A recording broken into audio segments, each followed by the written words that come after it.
দক্ষিণ এশিয়ার রাজনৈতিক মানচিত্রে পরিবর্তনের ঝোড়ো হাওয়া এখন ছড়িয়ে পড়েছে দক্ষিণ পূর্ব এশিয়ায়। শ্রীলঙ্কায় রাজাপাকসে সরকারের পতন, বাংলাদেশের শেখ হাসিনার ক্ষমতাচ্যুতি এবং নেপালের তরুণদের গণবিক্ষোভের ধারাবাহিকতায় এবার ফিলিপাইনের রাজপথ কাঁপছে জনগণের ক্রোধে। দুর্নীতির বিরুদ্ধে গণবিক্ষোভে মাত্র একদিনে 224 জন গ্রেপ্তার। এশিয়ার এই জনজাগরণ কি নতুন রাজনৈতিক বিপ্লবের সূচনা?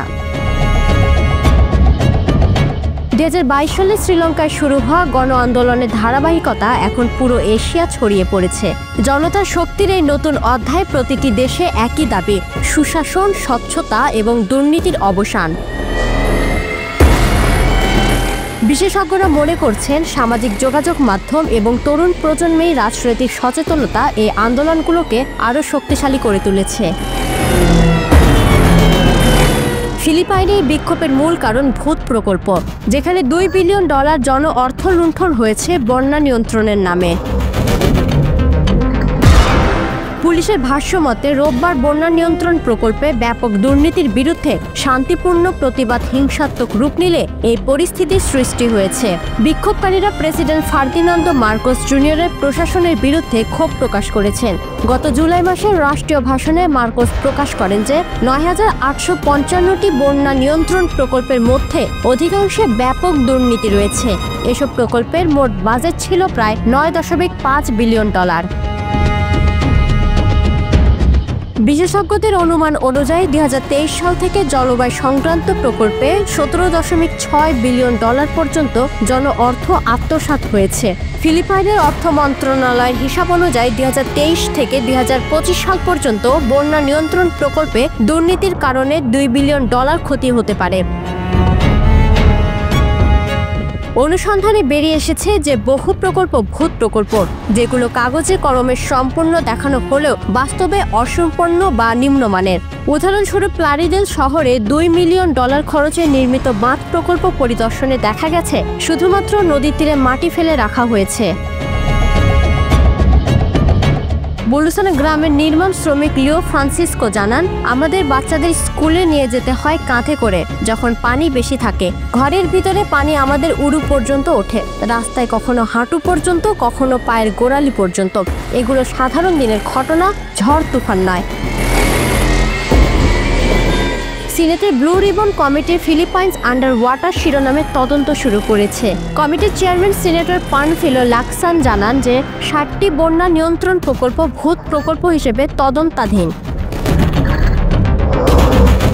পাবলিক ওয়ার্কার্স বিভাগের সচিব ভিন্স ডিজন ইতিমধ্যে বুলাকান অঞ্চলের প্রকৌশল কর্মকর্তা হেনরি আলকান্তারা সহ 25 জন কর্মকর্তা ও ঠিকাদারের বিরুদ্ধে দুর্নীতি, অপরাধ ও আত্মসাতের অভিযোগ দায়ের করেছেন। এই মামলাগুলো জামিন অযোগ্য এবং এতে যাবজ্জীবন কারাদণ্ডের বিধান রয়েছে।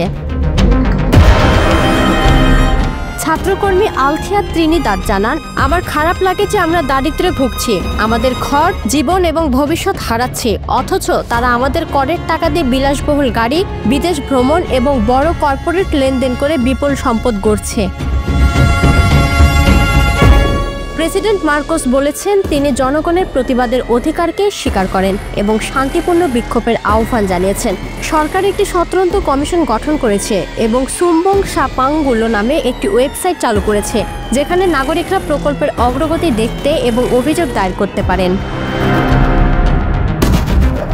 ফিলিপাইন যেহেতু বিশ্বের সবচেয়ে দুর্যোগপ্রবণ দেশগুলোর মধ্যে একটি, তাই জীবন রক্ষাকারী বন্যা প্রতিরক্ষা ব্যবস্থা দুর্নীতির উৎসে পরিণত হয় বিষয়টি জনগণের মধ্যে তীব্র ক্ষোভের সৃষ্টি করেছে।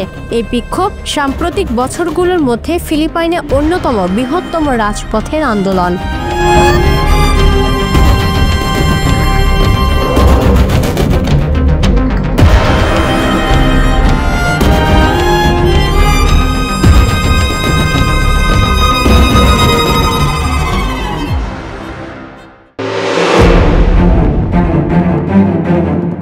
তুরস্ক ইসরায়েল দ্বন্দ্বে উত্তপ্ত পূর্ব ভূমধ্যসাগরে এবার যেন আগুনে ঘিরেছে ভারত। সাইপ্রাসের লিমাসোল বন্দরে ভারতের অত্যাধুনিক স্টিলথ ফ্রিগেট NIS ট্রিকান্ডের উপস্থিতি নতুন উত্তেজনা তৈরি করেছে। বিশ্লেষকদের প্রশ্ন, তুরস্ক ইসরায়েল টানাপোড়েনের এই সময়ে সাইপ্রাসে ভারতীয় যুদ্ধজাহাজের আগমন কি কেবল কূটনীতি নাকি বৃহত্তর ভূরাজনৈতিক বার্তা? সাইপ্রাসে পা রেখেছে ভারতের আধুনিক স্টেলথ ফ্রিগেট INS ত্রিকান্ড। এই সফরের মধ্য দিয়ে ভারত সাইপ্রাসের প্রতিরক্ষা ও সামুদ্রিক সহযোগিতা নতুন গতি পেল বলে জানায় ভারতীয় হাইকমিশন। তাদের ভাষায় এটি ভারতের নৌশক্তি ও সমুদ্র নিরাপত্তার অঙ্গীকারের প্রতীক। INS ত্রিকান্ড হল ভারতীয় নৌবাহিনীর এক উচ্চ ক্ষমতাসম্পন্ন স্টেলথ ফ্রিগেট। অত্যাধুনিক অস্ত্র, আধুনিক সেন্সর এবং শব্দহীন গতিচালনা প্রযুক্তি একে ব্যবহারের সবচেয়ে শক্তিশালী জাহাজগুলোর কাতারে তুলেছে। লিমাসোল বন্দরে ভারতের জাহাজ নোঙর করা কেবল কূটনৈতিক প্রতীক নয়, এটি ভারতের সমুদ্র কৌশলেরও প্রতিফলন। সফরের সময় নাবিকরা সাইপ্রাস নৌবাহিনীর কমান্ডার কমোডোর মিনাস সলোমনিদিসের সঙ্গে বৈঠক ও নিকোসিয়ার ভারতীয় হাইকমিশনের সংবর্ধনায় অংশ নেবেন। গত জুনে সাইপ্রাস সফরে গিয়ে ভারতের প্রধানমন্ত্রী নরেন্দ্র মোদী প্রতিরক্ষা ও সামুদ্রিক নিরাপত্তা বিষয়ে 4 বছরের একটি সহযোগিতা পরিকল্পনায় চুক্তিবদ্ধ হন। এই সফরকে চুক্তির প্রথম বাস্তব প্রয়োগ হিসেবে দেখা হচ্ছে। দুই দেশ নৌ প্রশিক্ষণ, সমুদ্রপথে নিরাপত্তা এবং যৌথ মহড়ার মাধ্যমে দীর্ঘমেয়াদী সহযোগিতা গড়ে তোলার প্রতি আগ্রহী। সাইপ্রাস সফরের আগে ত্রিকোণাকার ভূমধ্যসাগরের একাধিক কৌশলগত বন্দরে ভারতের পতাকা উড়িয়েছে। সেপ্টেম্বরের মাঝামাঝি জাহাজটি গ্রিসের হেলেনিক নৌবাহিনীর সঙ্গে ভারতের প্রথম দ্বিপাক্ষিক নৌমহড়ায় অংশ নেয়। 13 থেকে 17 সেপ্টেম্বর সালামিস নৌঘাটিতে পরিকল্পনা ও সমন্বয়ের অনুশীলনের পর 17 ও 18 সেপ্টেম্বর সমুদ্রে বাস্তব মহড়া অনুষ্ঠিত হয়। এতে ভারত ও গ্রিসের নৌবাহিনীর সদস্যরা যৌথ কৌশল ও চালচলন অনুশীলন করেছেন, যা দুই দেশের প্রতিরক্ষা সহযোগিতার নতুন মাত্রা যোগ করেছে। ত্রিকান্ড অভিযান শুরু হয় মিশরের আলেকজান্দ্রিয়া থেকে। সেখানে একটি ব্রাইট স্টার 2025 নামে বিশাল আন্তর্জাতিক মহড়া শুরু হয়। যুক্তরাষ্ট্র, সৌদি, কাতার, গ্রিস, ইতালি ও ভারতের যৌথ মহড়ায় ভারতীয় নৌবাহিনী, স্থলবাহিনী ও বিমান বাহিনী একসঙ্গে তাদের সামরিক শক্তি প্রদর্শন করে। নৌ সাংস্কৃতিক বিনিময় ও উচ্চ পর্যায়ের বৈঠকের মধ্য দিয়ে মিশর সহ অন্যান্য দেশের সঙ্গে ভারতের প্রতিরক্ষা সম্পর্ক আরও দৃঢ় হয়েছে। নৌশক্তি বৃদ্ধির অংশ হিসেবে ভারত বর্তমানে 55টি নতুন যুদ্ধজাহাজ নির্মাণ করছে। তাদের লক্ষ্য 2035 সালের মধ্যে এই বহরকে 200 জাহাজে উন্নতি করা। INS ত্রিকান্ডের এই সফর সেই বৃহৎ পরিকল্পনার অংশ, যাতে ভারত শুধু ভারত মহাসাগরে নয়, ইউরোপ ও ভূমধ্যসাগরীয় অঞ্চলেও সক্রিয় উপস্থিতি নিশ্চিত করতে চায়। লিমাসোলে ত্রিকান্ডের নাবিকরা সাইপ্রাস নৌবাহিনী ও স্থানীয় জনগণের সঙ্গে বিভিন্ন সাংস্কৃতিক ও কূটনৈতিক অনুষ্ঠানে অংশ নেবেন। এতে প্রতিরক্ষা ও জনগণের মধ্যে সম্পর্ক উভয়ই শক্তিশালী হবে। সাইপ্রাস ভারতীয় বিনিয়োগ ও প্রশিক্ষণ সহযোগিতাকে গুরুত্ব দিচ্ছে। ভারতীয় নৌবাহিনীর সফর দেখাচ্ছে দিল্লি আঞ্চলিক সীমার বাইরে বৈশ্বিক প্রতিরক্ষা সহযোগিতাতেও সক্রিয়। ভূমধ্যসাগরে মহড়া ও অংশীদারিত্বের মাধ্যমে দেশটি বহুপাক্ষিক নিরাপত্তা কাঠামোয় ক্রমবর্ধমান প্রভাব প্রদর্শন করছে। সাইপ্রাসে ত্রিকোণ উপস্থিতি এ পরিবর্তনের প্রমাণ।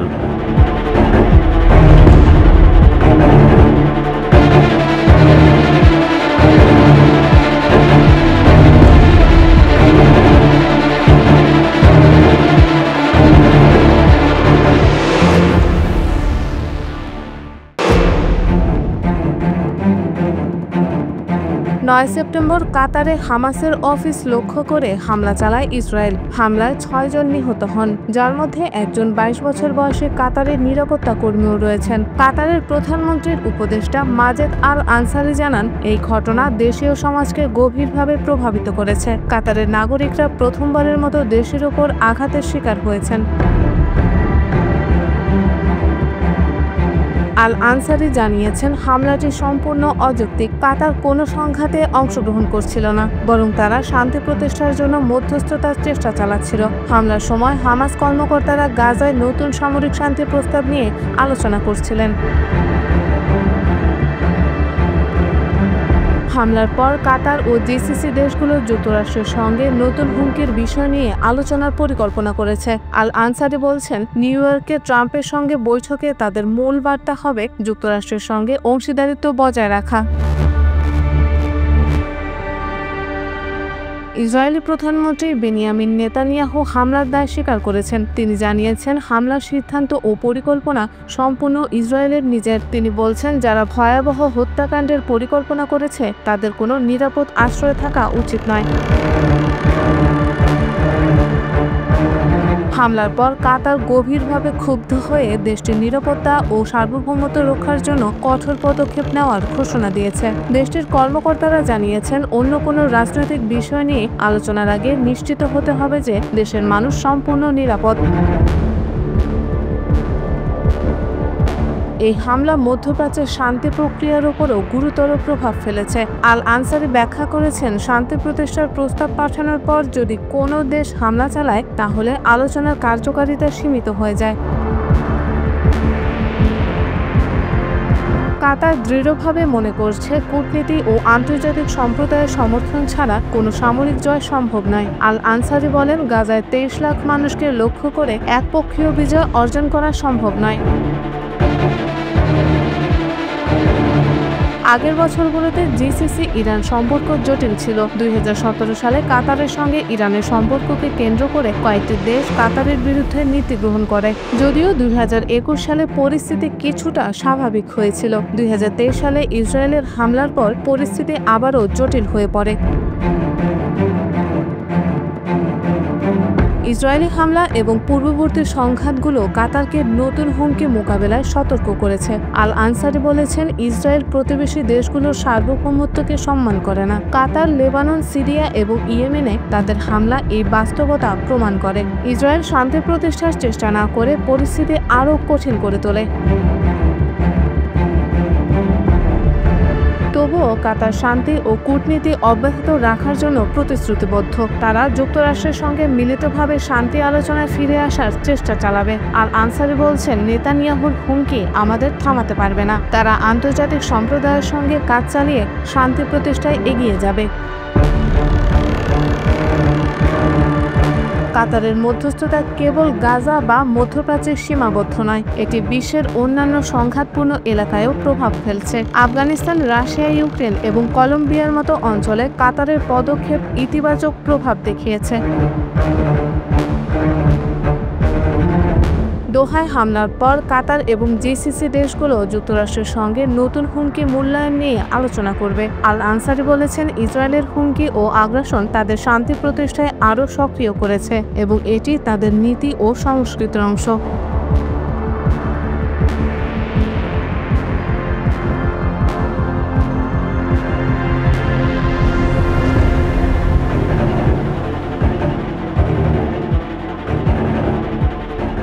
গোপনে গোপনে ভয়ঙ্কর সব পরিকল্পনা করে গেছে চীন।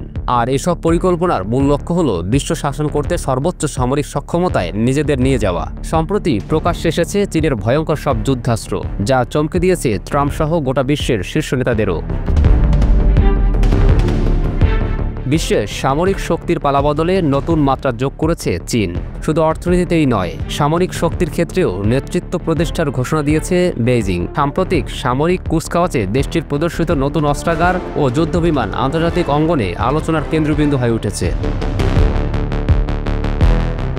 কুচকাওয়াজের শুরুতেই 80 দফা কামানের গোলা ছুড়ে সামরিক মহড়া উদ্বোধন করে চীন। তবে সবচেয়ে বেশি নজর কেড়ে নেয় অত্যাধুনিক CS-5000 ড্রোন, যা এতদিন গোপনে রাখা হয়েছিল। প্রেসিডেন্ট শি জিনপিং এ সময় স্পষ্ট হুঁশিয়ারি দিয়ে বলেন, চীনকে হেয় করার দুঃসাহস কেউ যেন না করে। তার বক্তব্যে পরিষ্কার বার্তা ছিল, অস্ত্র ও প্রযুক্তিতে চীন আর পিছিয়ে নেই। চীনের পঞ্চম প্রজন্মের যুদ্ধবিমান J-20 এখন রীতিমতো শক্তিধর দেশগুলোর মাথা ব্যথার কারণ হয়ে দাঁড়িয়েছে। কারণ এটি এমনভাবে তৈরি যে শত্রুর রাডার ও প্রতিরক্ষা জাল ভেদ করে অদৃশ্যভাবে প্রবেশ করতে সক্ষম। এর উন্নত রাডার, ইনফ্রারেড সিগন্যাল এবং দীর্ঘ পাল্লার ক্ষেপণাস্ত্র ব্যবস্থা এটিকে একদিকে গোপনীয়, অন্যদিকে ভয়ঙ্কর করে তুলেছে। প্রযুক্তিগত দিক থেকে J-20 শুধু একটি বিমান নয়, বরং একটি সমন্বিত যুদ্ধ ব্যবস্থার অংশ।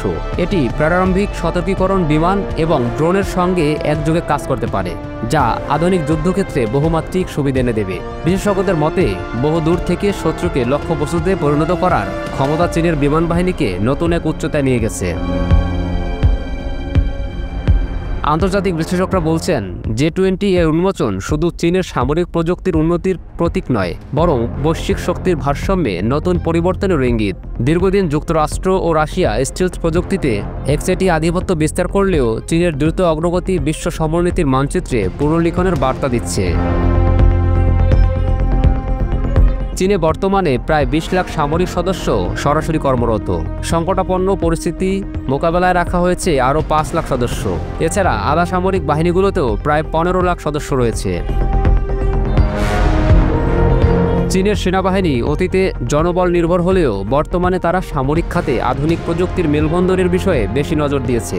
সেনাবাহিনীর রয়েছে প্রায় ৭,৫০০ ট্যাঙ্ক, এমনকি আধুনিক যুদ্ধক্ষেত্রে হতাহতের সংখ্যা কমাতে চালকবিহীন ড্রোন প্রযুক্তির সফল ব্যবহার করছে চীনের সেনাবাহিনী। এছাড়া আক্রমণ মোকাবেলায় অস্ত্রের আধুনিকায়ন ও যুদ্ধে দ্রুত অবতরণের উদ্দেশ্যে আরও আধুনিক প্রযুক্তি উদ্ভাবনের চেষ্টা রয়েছে চীনা সেনাবাহিনী।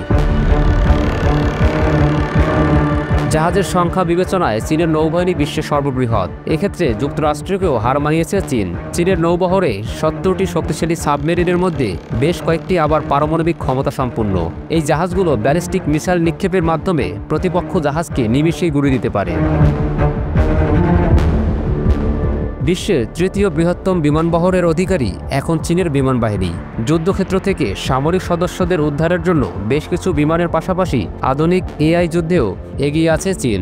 নজরদারির মাধ্যমে যুদ্ধক্ষেত্রে এক ধাপ এগিয়ে থাকতে কৃত্রিম বুদ্ধিমত্তা সম্পূর্ণ সোয়ার্ম ড্রোন ব্যবহার করছে চীনা বিমান বাহিনী।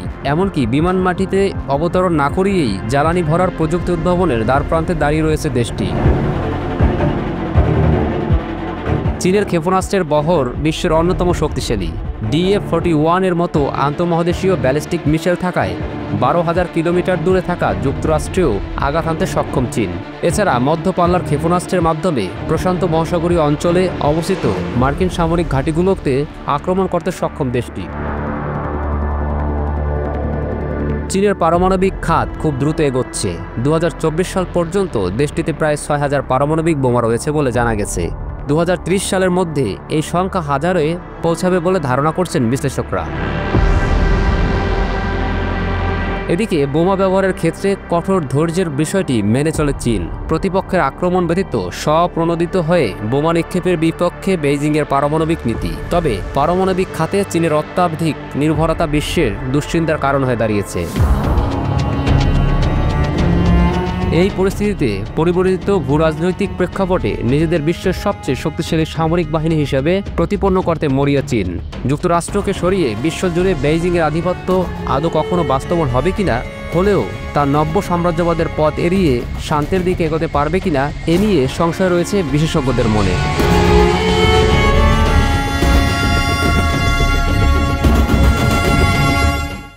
সবার স্বীকৃতি পেতে পেতে গাজায় সেই স্বীকৃতি উদযাপনের মতো কেউ বেঁচে থাকবে কিনা এ নিয়ে বিস্তর আলোচনা চলছে। যদিও ইতোমধ্যে কানাডা, যুক্তরাজ্য, অস্ট্রেলিয়া ও পর্তুগাল ফিলিস্তিনকে রাষ্ট্র হিসেবে স্বীকৃতি দিয়েছে, কিন্তু তার ফলে গাজায় ইসরায়েলি আগ্রাসন বন্ধ হয়নি।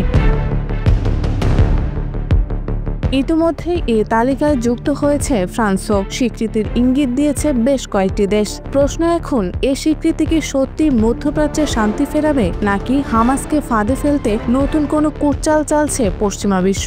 এমন আশঙ্কাও করছেন বিশ্লেষকদের কেউ কেউ। ফিলিস্তিনের আন্তর্জাতিকভাবে স্বীকৃত কোনো সীমানা না থাকায় বহু বছর ধরে সেখানে আগ্রাসন চালাচ্ছে ইসরায়েল। এই পরিস্থিতিতে ফিলিস্তিনকে দেওয়া স্বীকৃতিকে প্রতীকী বলেই মনে করছেন বিশ্লেষকরা। অন্যদিকে যুক্তরাষ্ট্র ও পশ্চিমাদের কাছ থেকে পাওয়া অস্ত্র ও গোলাবারুদ দিয়েই গাজায় আগ্রাসন চালাচ্ছে ইসরায়েল। ব্রিটিশ কোম্পানিগুলোকে অস্ত্র বিক্রির লাইসেন্স দিয়েছে যুক্তরাষ্ট্র সরকার। গাজায় হামলা চালাতে সেসব অস্ত্র ও সামরিক সরঞ্জাম ব্যবহার করেছে IDF। ইসরায়েলের F-30 বিমানের প্রায় 15% যন্ত্রাংশ ব্রিটিশ কোম্পানি সরবরাহ করে। ২০২৩ সালের অক্টোবরের শুরুর মাসগুলোতে ইসরায়েল ফিলিস্তিন যুদ্ধে সামরিক রপ্তানির জন্য ইসরায়েলে $21 মিলিয়ন অনুমোদন দেয় কানাডা। তবে ২০২৪ সালের শুরু থেকে সকল অনুমোদন বন্ধ করে দেয় দেশটি। ২০২৩ সালের অক্টোবরে ১ লাখ রাউন্ড মেশিনগানের গোলাবারুদ সরবরাহ করে ফ্রান্স। তবে পরের বছরের ৫ অক্টোবর চালান বন্ধ করে ফরাসি প্রেসিডেন্ট। চলতি বছর ইসরায়েলের কাছে পৌঁছানো যায় এমন গ্লোবাল সাপ্লাই চেনকে F-16 যুদ্ধ বিমানের যন্ত্রাংশ সরবরাহ করে অস্ট্রেলিয়ান সরকার। এমন পরিস্থিতিতে গাজায় আগ্রাসন বন্ধ করতে হলে ইসরায়েলের ওপর অস্ত্র নিষেধাজ্ঞা কিংবা ফিলিস্তিন রাষ্ট্রকে আন্তর্জাতিক স্বীকৃতি দেওয়া কি সত্যি গাজায় রক্তক্ষয়ী যুদ্ধের সমাপ্তি টানতে পারবে, নাকি এটি হবে কেবল কাগজে স্বীকৃতি যার বাস্তবিক কোনো প্রভাব থাকবে না? আন্তর্জাতিক অঙ্গনে একটাই খবর সবচেয়ে বেশি আলোচিত। ফিলিস্তিনকে রাষ্ট্র হিসেবে স্বীকৃতি দেওয়া হলে তার পরিণতি কি হবে? কেউ বলছেন এটি শান্তির পথে এক নতুন সূচনা, আবার কেউ বলছেন যুদ্ধক্ষেত্রে কোনো পরিবর্তনই আসবে না। সাম্প্রতিক সময়ে ইউরোপের একাধিক দেশ সাহসী পদক্ষেপ নিয়ে ফিলিস্তিনকে স্বীকৃতি দিয়েছে। জাতিসংঘেও আলোচনার মাত্রা বেড়েছে। বিশ্লেষকরা মনে করছেন এই স্বীকৃতি ইতিহাসের এক মোড় ঘুরানো মুহূর্ত হতে পারে, যা ফিলিস্তিনি জনগণের সংগ্রামকে বৈশ্বিক স্বীকৃতি এনে দেবে। কিন্তু বাস্তবতা অন্যরকম। গাজায় মানবিক বিপর্যয় ক্রমেই গভীর হচ্ছে। তাই প্রশ্ন উঠেছে, কূটনৈতিক কাগজের স্বাক্ষর কি আসলেই যুদ্ধক্ষেত্রে শান্তির বার্তা আনতে পারে? ইসরায়েল জোর দিয়ে বলছে ফিলিস্তিনকে স্বীকৃতি দেওয়া মানে সন্ত্রাসবাদকে পুরস্কৃত করা। তেল আবিবের রাস্তায় দ্বিধা। একদিকে জিম্মিদের পরিবার শান্তি দাবি করছে, অন্যদিকে সামরিক মহল আরও কঠোর জবাব চাচ্ছে। ফলে সরকারের ওপর চাপ বাড়ছে প্রতিদিন। যুক্তরাষ্ট্র ও ইউরোপীয় শক্তিগুলো এক অদ্ভুত দ্বিধায় আছে। মানবিক বিপর্যয় রুখতে চাইছে তারা, তবে ইসরায়েলের নিরাপত্তা নিয়ে আপোষহীন অবস্থানও ছাড়তে চাইছে না। জাতিসংঘ, আরব লীগ এবং প্রতিবেশী দেশগুলো চেষ্টা করছে কার্যকর যুদ্ধবিরতির রূপরেখা দাঁড় করাতে।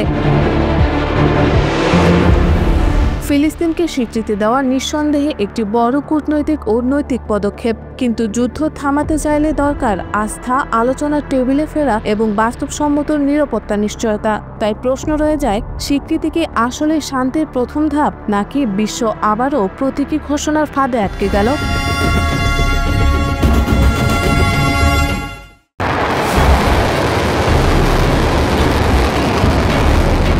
এবার পারমাণবিক কর্মসূচি জোরালোভাবে শুরু করার প্রস্তুতি নিচ্ছে ইরান। পারমাণবিক কর্মসূচি নিয়ে দীর্ঘ হামলা পাল্টা হামলার পরও হাল ছাড়েনি তেহরান। পূর্ণমাত্রায় পারমাণবিক কর্মসূচি চালুর প্রস্তাব দিল ইরানের মন্ত্রিসভা।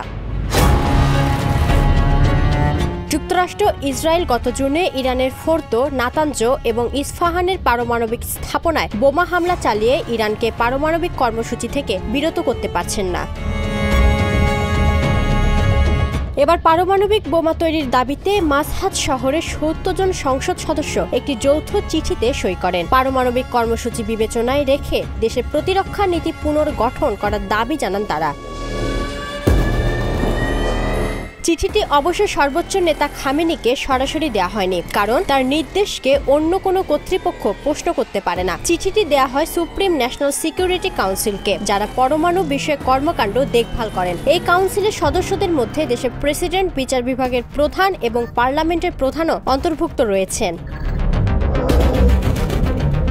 দীর্ঘদিন ধরে তেহরান দাবি করেছে তাদের পারমাণবিক কর্মসূচি শান্তিপূর্ণ উদ্দেশ্য, বোমা তৈরির জন্য নয়। কিন্তু ইসরায়েলকে ঘিরে বাড়তে থাকা উত্তেজনা এবং জুনের সংঘাতের পর অনেকে বলছেন বাস্তবতা বদলেছে। সংসদ সদস্যরা যুক্তি দেন, প্রায় ২ দশক আগে আয়াতুল্লাহ খামেনি যে ধর্মীয় নির্দেশনা দিয়েছেন তাতে পারমাণবিক বোমার ব্যবহার নিষিদ্ধ হলেও প্রতিরক্ষার জন্য তা তৈরি বা সংরক্ষণ করে স্পষ্টভাবে নিষিদ্ধ বলা হয়নি।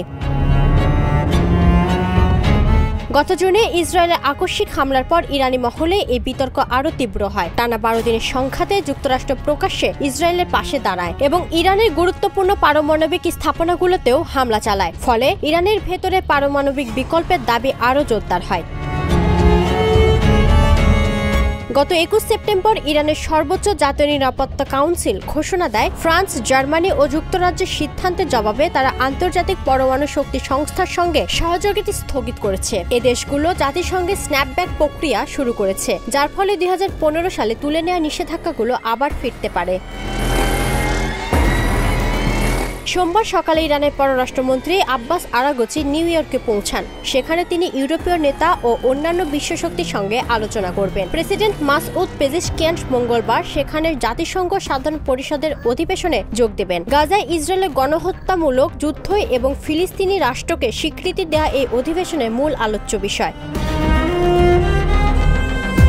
গত সপ্তাহে আব্বাস আরাগচি ইউরোপীয় নেতাদের কাছে একটি বাস্তবমুখী পরিকল্পনা উপস্থাপন করেন। গণমাধ্যমের প্রতিবেদনে বলা হয়, এই প্রস্তাবে ইরান তার উচ্চমাত্রা সমৃদ্ধ ইউরেনিয়ামে মজুত হ্রাস করার শর্তে স্ন্যাপব্যাক নিষেধাজ্ঞা স্থগিতের প্রস্তাব দেয় ইউরোপীয়নরা।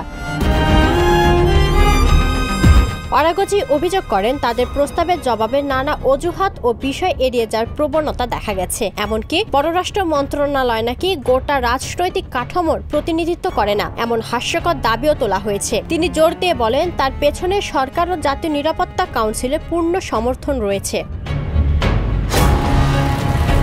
যদি ইরান বর্তমানে এক অগ্নি পরীক্ষার মুখে, জাতিসংঘের নিষেধাজ্ঞা ফের চালুর আশঙ্কা, ইসরায়েলের লাগাতার গুপ্ত আক্রমণ আর আন্তর্জাতিক অঙ্গনে কূটনীতির চাপ সব মিলে এখন ইরান এক প্রকার কোণঠাসা। ইরানের পরমাণু পদক্ষেপ শুধু তেহরানের জন্য নয়, পুরো মধ্যপ্রাচ্যের ভবিষ্যৎ নির্ধারণ করতে পারে বলে মনে করছেন বিশেষজ্ঞরা। ইরানের পারমাণবিক শক্তি প্রদর্শন মধ্যপ্রাচ্যের ভূ রাজনীতির জন্য গুরুত্বপূর্ণ হলেও পারমাণবিক শক্তিতে তারা এগিয়ে যাক তা বিশ্বের অনেক দেশই চাইবে না। সব মিলিয়ে ইরান এখন এক সংকটময় অস্থির সময় পার করছে। নিষেধাজ্ঞা ফের চালু হলে দেশটি আরো কঠোর অবস্থানে যেতে পারে। অন্যদিকে যদি পারমাণবিক বিকল্প নিয়ে এগোয়, তবে পুরো মধ্যপ্রাচ্যের ভারসাম্য পাল্টে যাবে। বিশেষজ্ঞদের মতে জাতিসংঘের স্ন্যাপব্যাক ব্যবস্থা কার্যকর হলে ইরানের অর্থনীতি গভীর সংকটে পড়বে। এর প্রভাব শুধু ইরান যুক্তরাজ্য সম্পর্কেই সীমাবদ্ধ থাকবে না, বরং পুরো মধ্যপ্রাচ্যের ভূ রাজনীতিকে অস্থির করে তুলবে। ইউরেনিয়াম সমৃদ্ধিকরণ, পারমাণবিক স্থাপনাগুলোতে সম্ভাব্য হামলা এবং দীর্ঘদিনের বিরোধ সব মিলে এই সংকট এখন আর শুধু পারমাণবিক নিরাপত্তার বিষয় নয়, এটি বৈশ্বিক শান্তির জন্য একটি গুরুতর উদ্বেগের বিষয় হয়ে দাঁড়িয়েছে।